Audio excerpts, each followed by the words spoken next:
Guys एखाद्याचं नशीब खराब असणं म्हणजे काय असतं ते ऐकायचं आहे का तुम्हाला? थांबा सांगते. तर welcome to the another video of I am the Varsha. आज मी गावावरून मुंबईला आले आणि ना मी काल खूप आजारी होते, खूप जास्त आजारी होते.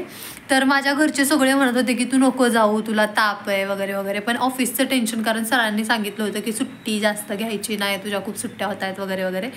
तर मी माझं सगळं सोडून, मी आजारी असून इंजेक्शन घेऊन मी परत इथं आले मुंबईला. काल रात्री गावाकडून निघले, आज सकाळी मी मुंबईला पोहोचले आणि मी इथं पोहोचले. आणि त्याच्यानंतर मला पाहिला मी मेसेज. तर मी पोहोचल्यानंतर 15-20 मिनिटांनी ग्रुपवर मेसेज पडला होता, ऑफिसच्या ग्रुपवर, की आज तुम्ही वर्क फ्रॉम होम करा, कारण हेवी रेन आहे मुंबईमध्ये. ऑफिसच्या साईडला सगळं पाणी साठले. यार मी राहू शकले असते घरी. आता माझ्यासोबत कोणच नाही आहे, कोणच नाही आहे. मी आणि मी. तर आत्ता वाजलेत 12. सकाळपासून मी रील्स बघते. माझा जेव्हा 90% डेटा संपला, माझ्या ऑफिसच्या मोबाईलचा डेटा संपला, तेव्हा मला रिअलाईज झालं की वर्षा हे खूप जास्त होतं आहे, चला काहीतरी बनवूयात, खाऊयात. तर घरून माझ्या सासूबाईंनी थोडंसं सामान दिलं आहे, मी तुम्हाला दाखवते काय काय सामान दिलं आहे ते बघूयात आणि काहीतरी बनवूयात. यार खायला अजून आंघोळ नाही, आधी आवरते, हे सामान भरते आणि मग स्वयंपाक करते.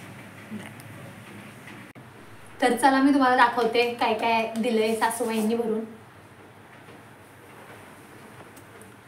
ह्या आहेत वाटाण्याच्या शेंगा, ज्या माझ्या मम्मीच्या शेतातून आहेत. ह्या सासरच्या शेतातल्या घेवड्याच्या शेंगा. आणि हो, घेवड्याच्या शेंगा मला आवडत नाहीत म्हणून मी कमी आणल्यात, नाहीतर लोक म्हणतील सासूबाईंनी कमी शेंगा दिल्या. आता मला समजलंय लोक कसा कसा विचार करू शकतात.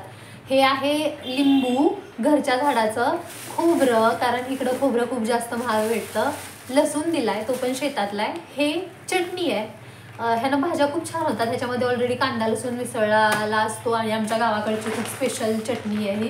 कांदा लसूण मसाला, घरी बनवलेला, गव्हाचं पीठ आणि बेसन पीठ. तर माझं बऱ्यापैकी सामान ना माझ्या घरूनच असतं, त्याच्यामुळं आम्हाला इकडं सामान घ्यायची जास्त काय गरज पडत नाही.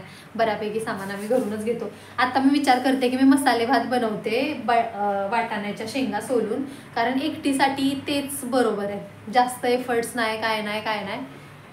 तांदूळ आणायला जावं लागेल खाली, वाटाण्याच्या शेंगा सोलाव्या लागतील, पण ऑप्शन नाही, एक करावंच लागणार, करते.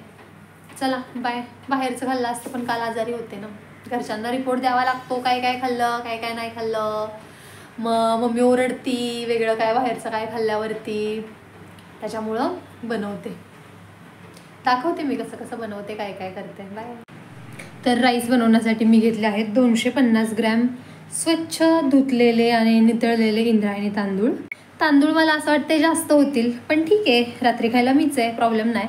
ही आहे 1 वाटी, छोटीशी वाटी ताजे वाटाणे आहे. बाकीचं सामान ह्याच्यामध्ये मी घेतलं आहे टोमॅटो, कांदा आहे, लसूण, हिरवी मिरची, कोथिंबीर, आणि ही आहे ढोबळी मिरची. ॲक्च्युली ढोबळी मिरची टाकायची गरज नाही, पण माझ्याकडे फ्रीजमध्ये शिल्लक होती, म्हटलं वाया जाण्यापेक्षा टाकून देऊयात. आणि मला हिरव्या मिरचीचा भात आवडत नाही, मला चटणीचा भात आवडतो, त्याच्यामुळे मी हिरवी मिरची स्किप करते. तर गाईज भात बनलेला आहे, पण हा कॅमेरा ॲडजस्ट करता करता माझं निम्मी जान चली गई. आता मी कुकर उघडला, भात अगदीच सुंदर दिसत आहे.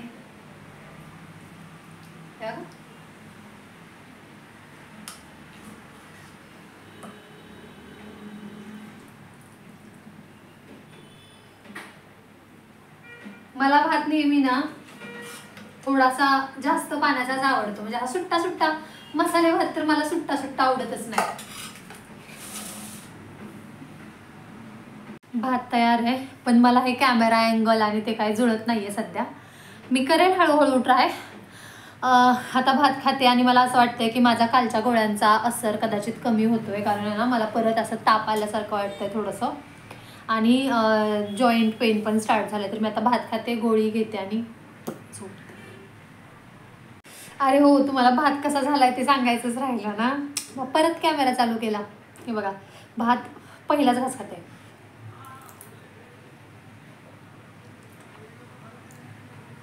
घरच्या शेतातले वाटाणे कवळे आणि चांगला इंद्रायणी राईस, एकदम मस्त झालं.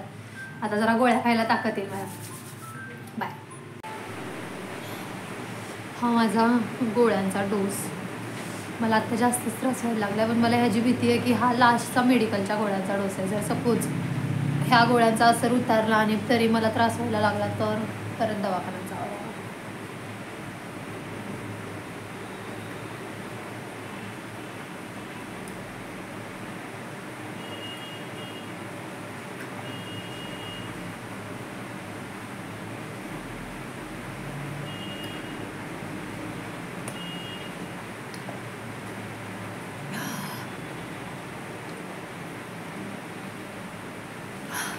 जर तुम्हाला कोणाला गोळ्या खायला त्रास होत असेल ना, तर अशा प्रकारे गोळ्या खात जावा, अजिबात कडू लागत नाही.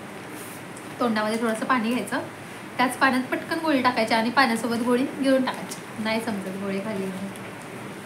अशाच नवीन नवीन टिप्स आणि ट्रिक्ससाठी मला सबस्क्राईब करा, लाईक करा आणि माझा कंटेंट शेअर करा. आणि हो, कमेंट करायला सांगायचं राहिलं, कमेंट पण करा.